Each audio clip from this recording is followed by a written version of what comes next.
Hello everyone. So today's video, I'm going to show you how to test a GFCI with a GFCI tester, as you guys can see. And don't always assume that GFCIs always work. You need to have a tester to prove if your GFCI is functioning. So it's a pretty simple testing for testing a ground fault circuit interrupter outlet. You can see I just have the new outlet in this bathroom. And it happens to work even if you push the test button. See the indicator light pop up? That means it's tripped. Normally if you push that test button, you should see the reset button stick out, or most would have an indicator light that will show red once it trips, or most have a green indicator that tells you if it is powered or not. If you're not sure if your GFCI is working, it's always best to test them monthly to make sure that the buttons are functioning like it's supposed to. And if it isn't, and you suspect your GFCI outlet not working, always check the breaker to see if you're getting power to it. And of course, if you have an indicator light, it should be indicating if you have power to your outlet. And if you're having an indicator that's blinking red, that means end of life, replace your GFCI receptacle. You can see it's just a solid red, meaning it's tripped. So you just push the reset button and the light should go away. You can see this GFCI happens to be working. So I'm going to plug it in. And you can see it's wired properly, as you can tell, with this GFCI tester tool that happens to have an indicator light that tells you if you have a good ground and having good properly wired connections. So this GFCI outlet happens to be good. And of course, I happen to have all GFCI outlets in the same circuit. So if I press the test button, it should trip. Oh, you guys can hear that. The GFCI just tripped from the downstairs one. So we're going to have to push the reset button and do the other ones.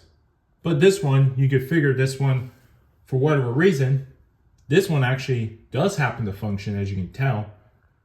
But figuring that this one actually didn't trip is because this one, it's in the same circuit through all of the bathrooms that happens to have GFCIs in my house right now.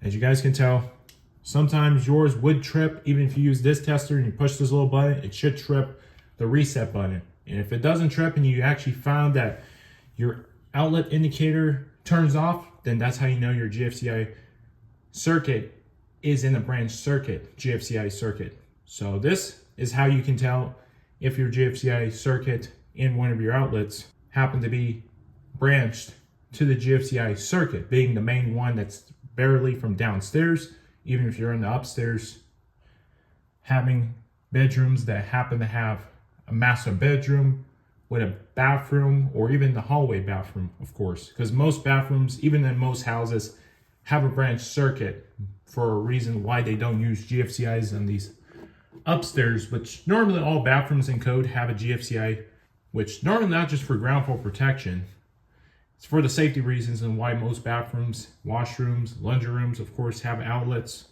But this one, you normally see this in kitchens, bathrooms, everywhere you see them happen to have these around. So these things, you just unplug it. You can tell there's no power to it because I actually just pushed the test button and tripped one of the downstairs GFCI circuit. Happened to be a branched GFCI circuit. So this is how you can tell if your GFCI is functioning normally. So if you see yours do that, then that's actually normal. Figuring that if you already push these buttons from these GFCIs and it trips from this actual GFCI, and you see your indicator is functioning properly, like it's not blinking or anything, and you know your buttons are working in here, that's how you know your GFCI is working. Normally, some GFCIs, if there was a leakage current from electronics, or if anything has filled right into the water, this GFCI should trip. Normally that's a safety reasons on why you should always check your GFCIs to make sure it's wired properly. And always having this tester is pretty handy if you're not sure about your GFCI functioning, which we all know most GFCIs are known to have problems. Even if you're not sure about yours working, always check your GFCIs by pushing these test buttons to make sure yours is functioning. And if it is, that's how you know your GFCI is functioning. Don't always assume it works just by pushing the test button. You always have to do a a test with this tester tool. This is pretty handy to have in hand if you're not sure about your outlets working or stuff. You can find these from the link in the description down below. You can get these ones off of Amazon. I'll link that down in the description if you guys are interested in one of these. So let's go to the other outlets and show you the ones that happen to be tripped. You guys can see this is the downstairs bathroom that happens to have a GFCI circuit. That happened to be the part that was the main one that was tripped. As you guys can see, that's the reset button. You can see that's where the button is. If you see that tripped, then that's how you know your GFCI with this tester tool have told you that your GFCI has tripped. So this GFCI, you can tell is working. When I push the button, I just resetted it. So let's test this one. You can tell this one happened to be upside down, as you can tell. Doesn't matter which way yours is mounted, because this happened to be a 20 amp 120 volt GFCI outlet receptacle. So I'm going to plug this in. And this one's a temper resistant, as you can tell, because there's doors on it. So you just got to be very careful when plugging in the tester. And there's a button, as you can tell from the bottom. So I'm going to push that. And this GFCI is working, so it tripped. So that's how you know your GFCI circuit is working. So you just push the reset button and do the other ones. Normally you check all your GFCI receptacles with this tester. Pretty handy to have if you're not sure if your outlet's working. Always check your outlets if you're not sure. And if you're having problems with your outlet not working, it's always an easy troubleshooting for fixing a outlet that's not turning on. It's always most easy part is making sure you find your source of the problem. Is always unplug things that's from your outlet, reset the breaker, see if that resolves the issue. And if it isn't your breaker not being tripped, it's mostly your GFCI that's causing the problem. Normally these GFCIs have an indicator that will tell you if it's a fault or not. And if you see a red light blink with the reset button sticking out and you try pushing the reset button and it's still tripping, that's how you know your GFCI is bad. But you can tell this GFCI is good because this one happens to be 3 years old. I changed this one back in 2022. I have renovated this bathroom since back in 2022. So this one happened to be about 3 years, never had an issue, still works. So the upstairs bathroom happened to have a GFCI that's in the branch circuit, so it explains why it wasn't tripping.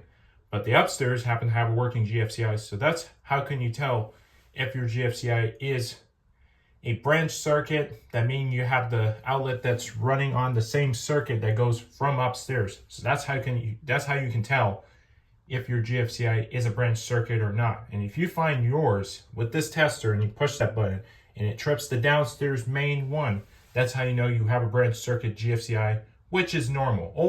Don't always assume that GFCIs always work. Always test them monthly to make sure that the buttons are functioning like it's supposed to, and making sure you're having good voltage coming from the power. Usually these testers can indicate if you're getting power or not. Always a good handy tool to have if you guys ever have problems with your GFCI not working. But it's just pretty easy. Some GFCIs have an indicator which you can be able to see on the side telling you if it's working or not, or if it's receiving AC power. Normally you'll see a green light, but normally this one you can tell this LED has probably came on, or just for some reason it doesn't work with this green LED, but it still functions, as you can tell. I don't see the red light blinking or anything, so that means that this GFCI is still functional. Always check all your GFCI outlets, and if you find that you tested yours and it trips with the tester, that's how you know your GFCI is functioning. But if it isn't tripping on that actual GFCI, it's just your main one that's tripping. So that's basically how you know branch circuits, meaning that you have a same circuit that's running. This is the main one that's running from the breaker, from the main panel, running this one to the upstairs. Going to upstairs, which we all know these GFCIs, of when I've tested it with this thing, you saw that thing with the indicators turn off. So that's how you know your GFCI is working. And thank you very much for watching this video. I hope you found this video helpful. If you did, please consider hitting the like button and make sure you hit that subscribe button if you haven't already on this repair channel. And have a great day and stay safe. Bye.